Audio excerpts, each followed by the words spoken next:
Assalamualaikum warahmatullahi wabarakatuh. Waalaikumsalam warahmatullahi Warahmatullahi wabarakatuh. Ya, Waalaikumsalam. bagaimana kabar kalian pagi ini anak-anak? Alhamdulillah baik, Bu. Ya, baik, sehat ya. Nah, kita akan mulai pembelajaran pagi ini. Silakan saya minta Muhammad Farid, silakan dipimpin doa dengan basmalah saja. Bismillahirrahmanirrahim. Ya, baik. Terima kasih Farid Faisal. Sama-sama. Ya, baik. Nah, hari ini kalian yang hadir ada 13 anak ya, masih ada beberapa teman kalian lagi yang belum hadir. Nah, kalau pekan lalu kita belajar tentang mengidentifikasi teks cerpen, pagi ini kita akan berlatih menelaah teks cerita pendek ya. Nah, coba siapa yang masih ingat tentang pembelajaran pekan lalu tentang identifikasi teks cerita pendek? Ayo, siapa yang masih ingat? Kalau kita belajar pekan lalu itu tentang identifikasi itu ada hubungannya dengan tema. Nah, itu kisi-kisinya. Selain tema apa lagi ya yang digunakan untuk mengidentifikasi teks cerpen? Selain tema? Ya, siapa yang mau jawab? Alia? Selain tema apa Alia? Vira? Tokoh, betul. Ya, Dania?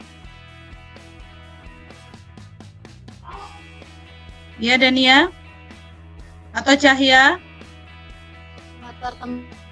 Latar tempat, betul. Kemudian Vira, apa Vira?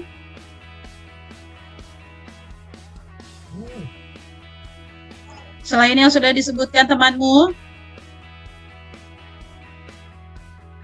Tadi ada tema, ada tokoh, ada latar tempat. Selain itu apa, Vira? Gaya bahasa. Gaya bahasa, betul. Kalau Elho, apa Elho? Yang belum disebut temanmu? Sudut pandang. Sudut pandang, ya. Baik, nah tadi sudah disebutkan oleh teman-temanmu ya, itu identifikasi teks cerpen. Nah, hari ini kita akan berlatih menelaah teks cerpen ya, KD-nya, kompetensi dasarnya menelaah struktur dan kaidah kebahasaan teks cerita pendek. Nah, untuk struktur ini kita pelajari hari ini, untuk kaidah kebahasaan kita pelajari pekan berikutnya ya. Nah, tujuannya supaya kalian bisa menelaah struktur dan kaidah kebahasaannya. Nah, kalian sudah tahu tentang teks cerpen ya, sudah sering, ada yang ketika saya tanya sudah sering baca cerpen ya, mungkin kalau menulisnya belum. Nanti kita akan berlatih di pembelajaran berikutnya. Nah, sebelum kita mulai masuk, sebelum saya tayangkan teks cerpen, karena kalian nanti akan berkelompok ya, saya ingin melatih kalian konsentrasi dulu. Coba kalian perhatikan gambar ini.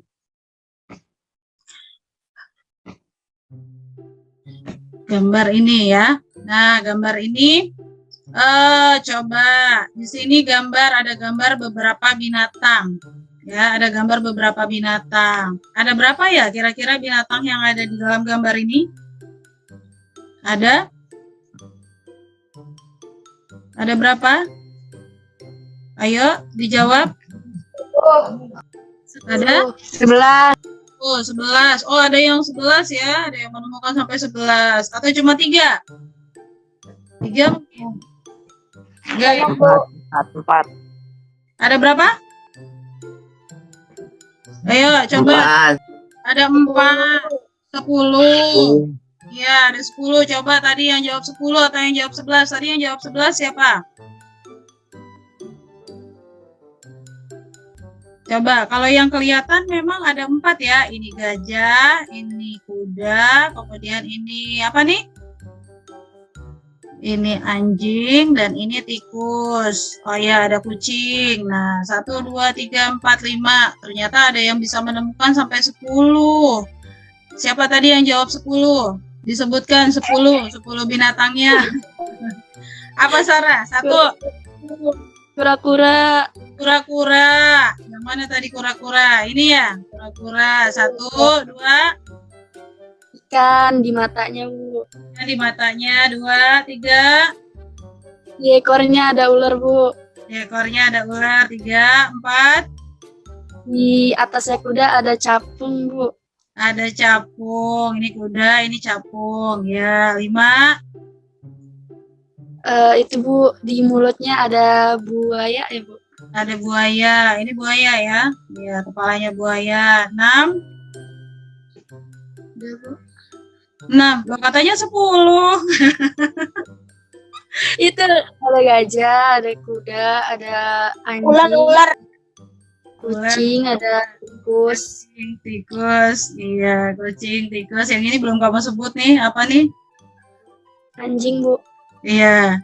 Ya, anjing. Baik. Nah, berarti ada 10. 10 sampai 11. Ternyata kalau 10 sampai 11 yang bisa kamu temukan, kamu termasuk orang yang teliti, ya. Terus kamu bertanggung jawab pada hal besar dan kecil. Orang-orang banyak yang menyukai cara kerjamu, dan tapi terkadang karena perfeksionis menjadi bumerang bagi kamu sendiri.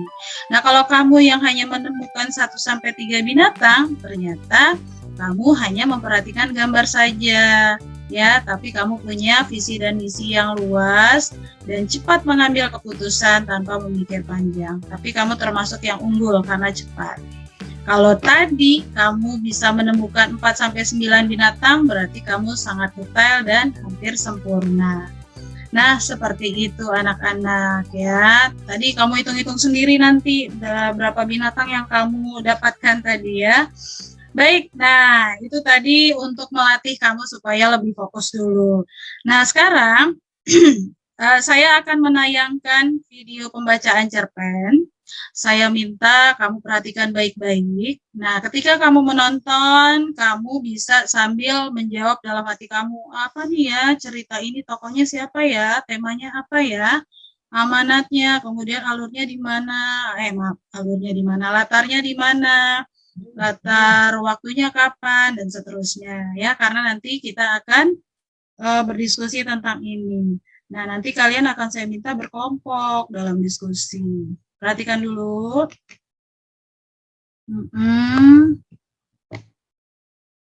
Ya, sudah tayang videonya? Sudah, Bu. Ya, baik, sudah.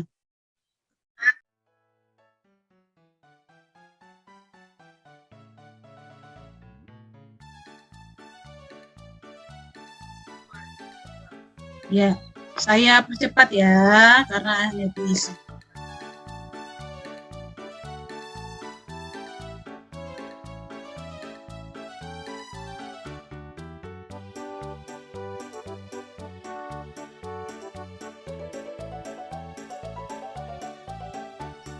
Saya tutup ya. Nah, cerpennya sudah kalian saksikan, sudah nonton ya. Sekarang untuk mengidentifikasi teks cerpen, saya minta siapa yang bisa jawab. Cerpen tadi tokohnya siapa saja? Ada? Ada siapa ya? Ada ibu. Ada? Rizka, ada ibunya. Ada Rizka, ada ibunya. Ada lagi yang lain selain Rizka dan ibunya? Kiran. Kiran. Ya, ada Kiran. Siapa tuh tadi Kirannya? Kiran itu temannya. Ya, ada lagi? Laira. Siapa Laira? Adiknya Rizka. Adiknya Rizka. Baik. Kira-kira Rizka itu sifatnya apa ya?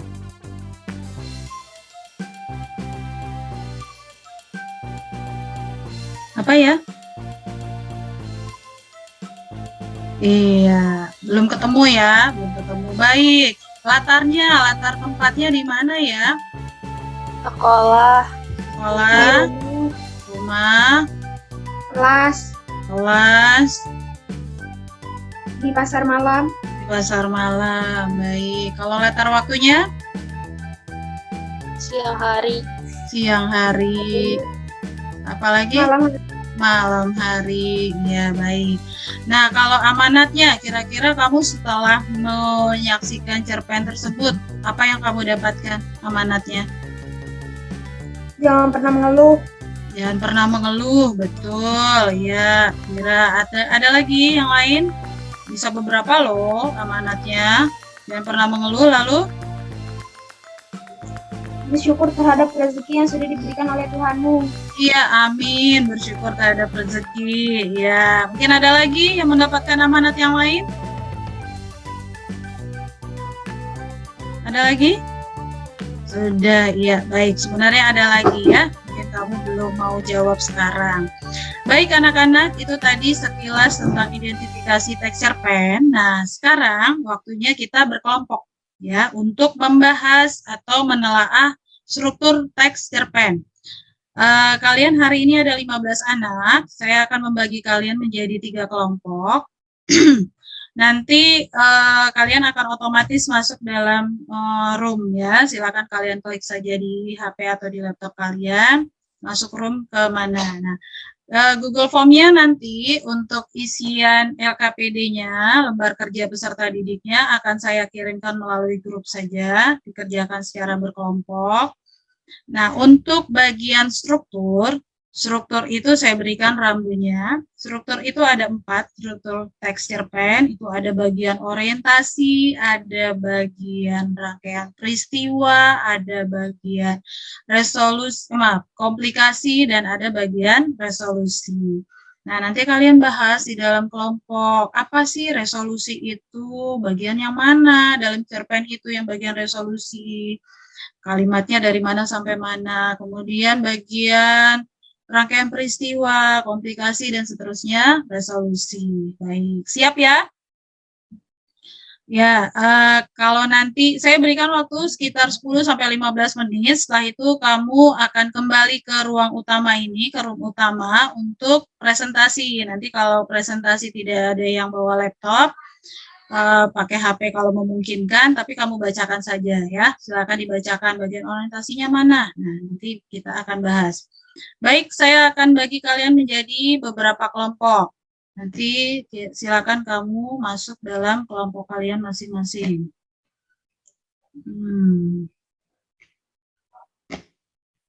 Jadi 3 kelompok ya. Ya. Ya, silakan masuk ke dalam kelompok masing-masing. Coba Cahya baca orientasi, rangkaian peristiwa, komplikasi, resolusi. Apa, Cahya, Bu? bagian ini dibaca, orientasi, rangkaian peristiwa, komplikasi, resolusi. Orientasi, penentuan peristiwa, pengenalan gambaran visual latar dan tokoh serta karakternya. Rangkaian peristiwa, kisah berlanjut melalui serangkaian peristiwa tak terduga. Komplikasi, cerita mulai menimbulkan konflik yang memengaruhi tokoh dan latar. Resolusi, masalah yang terjadi pada bagian komplikasi sudah dapat diselesaikan. Iya, bagian itu ya, itu namanya strukturnya, struktur teks cerpen. Kalau digambarkan kira-kira seperti ini. Orientasi itu bagian yang awal, rangkaian peristiwa itu berarti dia sudah mulai naik peristiwanya, kemudian komplikasi itu puncaknya, dan terakhir resolusi itu berarti di akhir cerita. Siapa yang mau bacakan ini? Baik, Bu. Iya. Orientasi, bagian ini memperkenalkan tokoh utama Rieska Alfani yang tinggal dengan ibu dan adiknya. Keluarga mereka miskin. Ibunya seorang penjajah kue. Ketika itu, Rieska Alfani meminta kepada ibunya untuk membelikannya tempat pensil baru. Rangkaian ibunya sambil bercerita tentang masa kecil Rieska. Akhirnya, Rieska menyadari semua kekeliruannya selama ini. Ya, baik. Terima kasih, Alia. Nah, yang saya minta tadi kalian diskusikan itu kira-kira seperti ini, anak-anak. Jadi orientasi itu di bagian yang mana, ya? Nah, orientasi itu di bagian awal, karena dia pengenalan tokoh. Nah, biasanya ini Seperti ini, bagian ini memperkenalkan tokoh utama, ada Rizka, tinggal dengan ibu dan adiknya Laira ya. Keluarga mereka miskin, ibunya itu penjajah kue. Nah, dibuka dengan cerita ini, Rizka minta tempat pensil baru. Nah, itu namanya bagian orientasi. Kemudian, bagian rangkaian peristiwa. Rangkaian peristiwa itu berarti peristiwa-peristiwa apa saja yang terjadi dalam cerita tersebut, ya, untuk sampai ke komplikasi. Nah, pasar malam kata orang ya, dia ke sana ke pasar malam, ternyata ibunya sedang menjajakan kue. Nah, ternyata juga ibunya itu saat itu demam. Akhirnya dibawa pulang. Nah, setelah itu baru Rizka menyadari semua kekeliruannya dan dia minta maaf. Jadi kira-kira yang saya minta seperti itu ya. Kira-kira kamu terpikir mengerjakan tugasnya tadi seperti tadi yang saya tayangkan? Ya, Bu. Iya. Bu. Nah, anak-anak, pada pertemuan kedua nanti masih tentang cerpen, saya akan minta kamu menulis teks cerpen ya. Jadi nanti saya minta bantuan kamu lagi. Ini apa? Baik anak-anak, itu tadi kita sudah mengikuti diskusi kelompok, membahas atau menelaah struktur teks cerpen. Untuk sekarang kita akan masuk ke penutup kegiatan. Jangan lupa tugas kalian yang tadi saya kirimkan Google Form, dikirim nanti kalian isi dulu secara berkelompok, kemudian nanti kalian klik ya, klik sudah di Google Classroom-nya. Jangan lupa. Ya, baik anak-anak. Nah, ini pembelajaran pagi ini, materi menelaah struktur teks cerpen sudah selesai. Nanti kita akan bertemu lagi dalam materi menelaah kaidah kebahasaan, kemudian menulis teks cerita pendek. Ya, jangan lupa unggah tugas kalian di Google Classroom dan diisi Google Form kelompoknya. Baik, sampai jumpa pekan berikutnya. Jangan lupa tetap jaga kesehatan dan saya tutup pertemuan kita hari ini dengan membaca Assalamualaikum warahmatullahi wabarakatuh. Waalaikumsalam warahmatullahi wabarakatuh.